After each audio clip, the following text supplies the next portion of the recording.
all the ladies sing now. I am. I am a new creation, no more in condemnation. Here in the grace of God I stand. All the brothers together. My heart is overflowing. My love just keeps on growing. Here in the grace of God I stand. Everyone together. I will praise you, Lord. I will praise you, Lord. And I will sing of all that you have done. A joy that knows no limit. A likeness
Kom ons bid saam, gemeente. Vader, baie dankie dat ons hierdie voorreg het om vanoggend weer as gelowiges saam te kom in huise. Ons verlange is dat U in alles in ons lewens verheerlik sal word.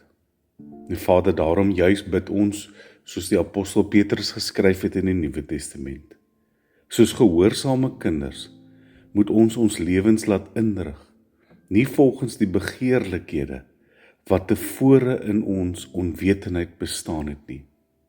Maar soos hy wat ons geroep het heilig is, moet ons ook in ons hele lewenswandel heilig word. Omdat daar geskrywe is, wees heilig, want ek is heilig.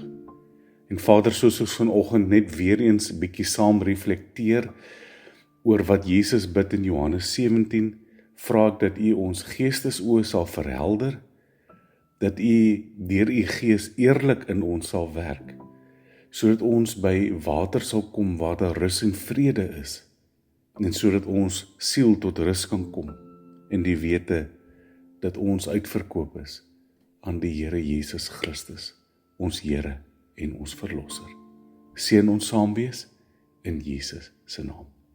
Amen. Vriende, ons gaan vandag baie kortliks reflekteer en ek wil begin vandag om net 'n paar praktiese vrae te vra wat ons moet oordink, terwyl ons so rustig by die waterstrome sit. Die eerste is, wie se eiendom is jy? Dink regtig gou mooi hieroor na. Aan wie behoort jy werklik? Hierdie is nie net 'n goedkoop vraag nie, hierdie is nie maar net 'n maklike antwoord nie, hierdie is 'n deurslaggewende vraag, ook wanneer dit kom by wat Jesus bid in Johannes 17, aan wie behoort jy? Want as ek aan Jesus Christus behoort in lewe en in sterfte, dan gee ek oor, nie waar nie? Dan gee ek oor, nie aan my vorige begeerlikhede waarin ek onwetend gewandel het nie. So wie se eiendom is jy? Tweedens sou ek wil vra, aan wie of wat behoort jy regtig? Aan wie of wat behoort jy regtig? Waarvoor het jy regtig jou lewe gegee? Gee jou lewe vir jou werk, vir jou skool, vir jou instansies, vir enigiets anders te behalwe die insettinge en die verordeninge en die lieflikhede van die Here? Aan wie behoort jy regtig? Dis deurslaggewende vrae wat ons vandag sal wil beantwoord. En daarom gaan ek vandag, terwyl ons hierdie dinge oordink, en julle nou daaroor gaan saamgesels, wil ek net so 4 hoofpunte hê waaroor ons vandag 'n bietjie gaan reflekteer. En hoe dit gaan werk is soos in die eenvoud wat ons al voorheen gedoen het. Ons gaan 'n stelling maak en dan gaan daar 'n wit slide verskyn en dan gaan julle pause en dan gaan julle daaroor 'n bietjie gesels en as julle klaar gesels is, dan beweeg ons na die volgende stelling toe. Hier kom die eerste stelling. Gevorm deur God se heiligmakende waarheid of word ek gevorm deur mense se opinies? En pause nou en beantwoord gou die vraag.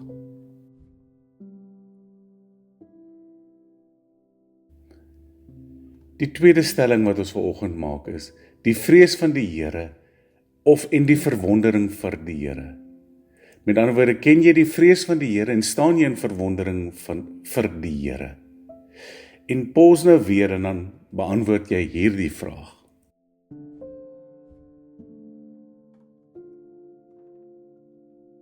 Die volgende stelling wat ons wil maak is, jy is gekoop teen 'n baie duur prys.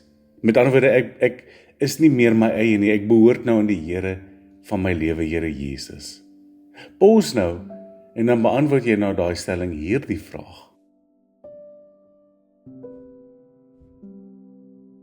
Die volgende stelling, nou lewe ek in alles vir die Here en vir sy glorie. Bedink gou dit en dan gaan jy gou nou pause en dan beantwoord jy weer hierdie vraag in jou lewe. En vriende, so het ons eintlik nou 'n bietjie saamgesels en gedink oor nie net wie se eiendom ek is nie, ook nie net aan wie ek behoort en aan wie regtig my Here is nie, maar die vraag was uiteindelik, waarvoor het ek my lewe gegee?